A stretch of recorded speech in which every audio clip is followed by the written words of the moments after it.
Hey everyone, I'm Vincent DeJosia from Oakdale Drive, and today to promote Travel to Eternity, we're going to be doing, instrument reveals, or rather explorations of, the instruments that went into making this album a reality. Unfortunately, some of them are not currently with us, and I'm sure Augie can give you more information on that later.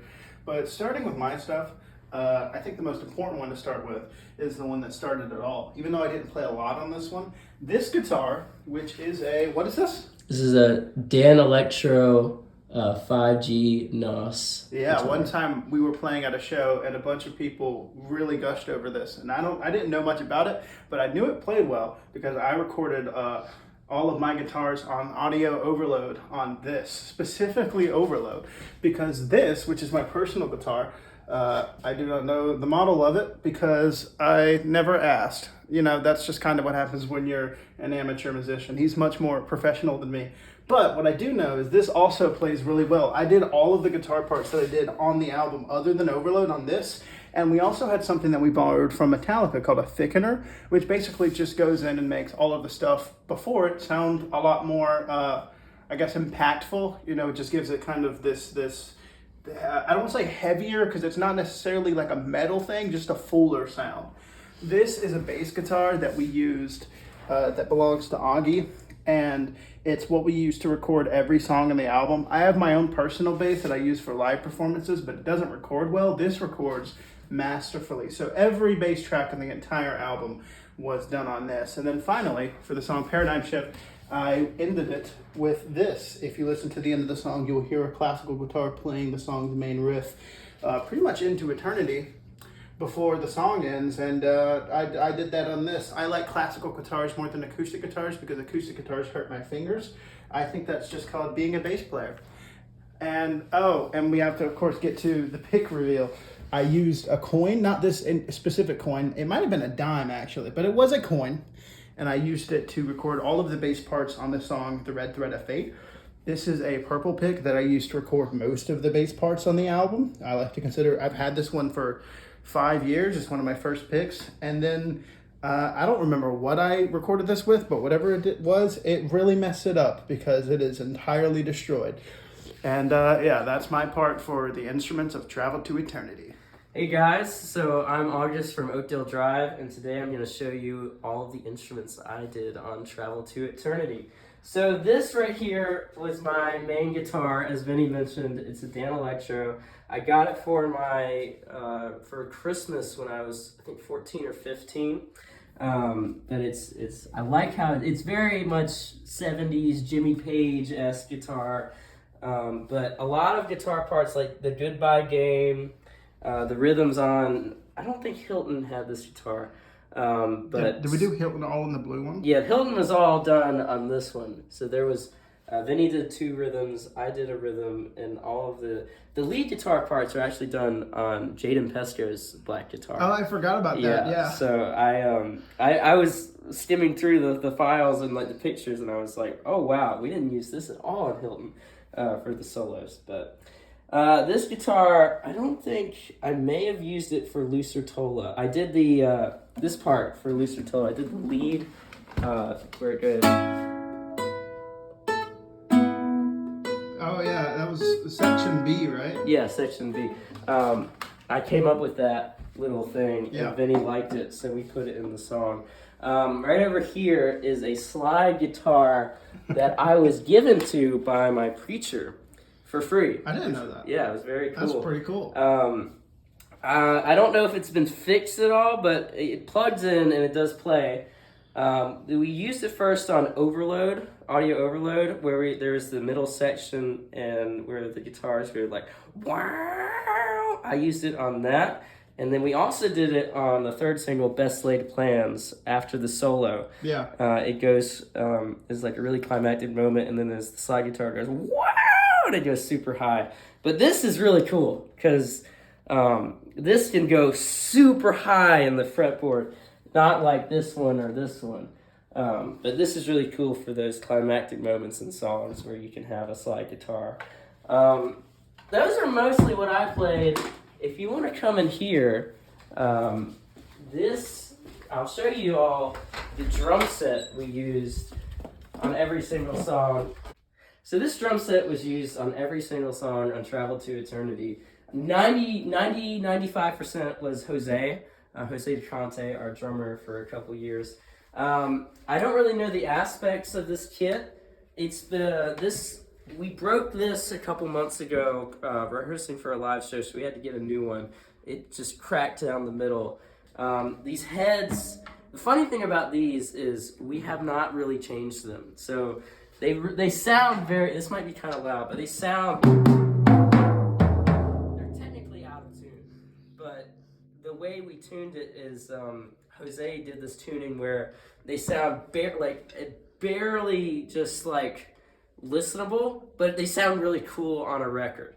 And I used this AI thing to make you split the drum toms so I could mix it in a way where these microphones, we'd record from these microphones. I'd split the cymbals from the toms, and I'd mix the toms in a different way to make it sound like really like punchy and stuff like that. This drum set was a gift. I got it from my uncle when I was, I think, 10 years old. I paid him $200, and my dad paid him $300. So it was a $500 kit. And I've had it ever since, but I just never played it. And then when I wanted to start drums, I had a drum set that I could learn on. And these lyrics are from TNT when we performed it at R.A. Fountain General Store 2 years ago. I forgot all the lyrics to it, so I had to print it out. And that was when I was the drummer for a couple of years, or a couple of months. But yeah, this drum set's been with us for a very long time. It's been pretty bruised up. Andrew, our live drummer, he hits it really hard, so we've had to change some of the tops of these. We've had to change this around 2 times. But yeah, this is the drum set. The next thing we're going to be talking about is equipment, and I'm going to be doing the first half of this segment by opening up with this, which is something that has caused me so much pain throughout my life. This is an Audio Technica AT2020 microphone that we used. We originally had a different one, and then we borrowed one, and then we got another one, and we didn't have a pop filter at first, but then, so we had to be very deliberate with how we recorded stuff very early on, specifically during the recording of Overload, right? It was just Overload, right? Yeah. And then we got the pop filter. These are very high quality headphones that we use that are same company. And this is pretty much the centerpiece of the entire album. It is a laptop that August owns that pretty much has everything on it. If this was stolen or destroyed, it would be the single greatest disaster in the history of mankind. The album wouldn't be where it is now. It'd just be gone. Yeah. So we're going to talk about the amps that we used on the album. We used this amp exclusively on every single song. I also did not buy this amp. This was given to me, again, by my pastor. This is a Fender Princeton 65 amp. Recorded it through this input, and we'd mic it with a Shure SM57 microphone. It records really well. The first song we recorded this amp with was Overload, and that was Vinny's favorite guitar tone on the entire album, I will say. So I don't know what I did maybe it was the mic placement or whatever, but it was pretty damn good, I will say. This was the bass amp that we used on every single song. Minus Paradigm, I think. We recorded that directly from the bass. Apparently, we were told by our saxophonist's father that this is broken. Something about the coils inside is not connected properly. But I don't think it affected anything on the record. It's just mainly about, if it's live, the sound out of it is different. But we put a cable through the back of here and recorded that to the computer via an audio interface. But yeah, that's the bass amp that we use. We plugged that bass into it.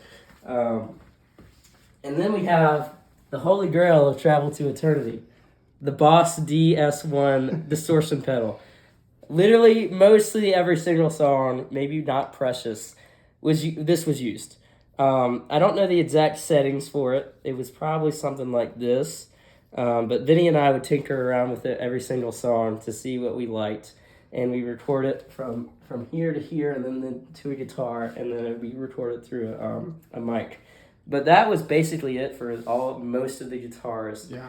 I mean, we got the chorus pedal, but I don't know where that is. The chord, yeah. We Is did that have the here? chorus, yeah, I think I still have it. Well, speaking of stuff that's not here, we should probably go over the other two stuff. The stuff that. Oh yeah. So we also used a mandolin on Lucertola, the B section. I played that, and that's not here right now. We also used a 12-string guitar on the same section, which is also not here. But it was very cool to have some acoustic instruments on a punk rock album. That was my 2 cents, because I was like, and gotta get something that sounds folky on here. These were also the amps for the first album. Yeah, it was. Jaden Pesto used his blues amp, and he didn't really like mine a lot, I will say. But I like my amplifier. I think it sounds good. A funny story about this computer, though. I woke up one morning after we recorded Audio Overload to find that half of the guitar tracks that we recorded the day prior were missing. They were gone, and I couldn't find out where they were for maybe 3 hours, and I was so nervous because I did not want to tell Vinny. He would have been pissed because that was his favorite guitar tone in the album. So I had to download the software on this computer to do something to find deleted files, and we found them, but they were all out of order. So I had to go through every single one of them, which was around 76 files, and place them back in the correct order of where they are in the song, which took around 2 days. But without that software, Audio Overload would not be what it is today, which I think is pretty cool, because I'm so glad we found that software. The lead single. No, that's the lead single. That would have been pretty bad if we didn't have that. So that's most of the equipment on Travel to Eternity. Wow. That's it? That's it.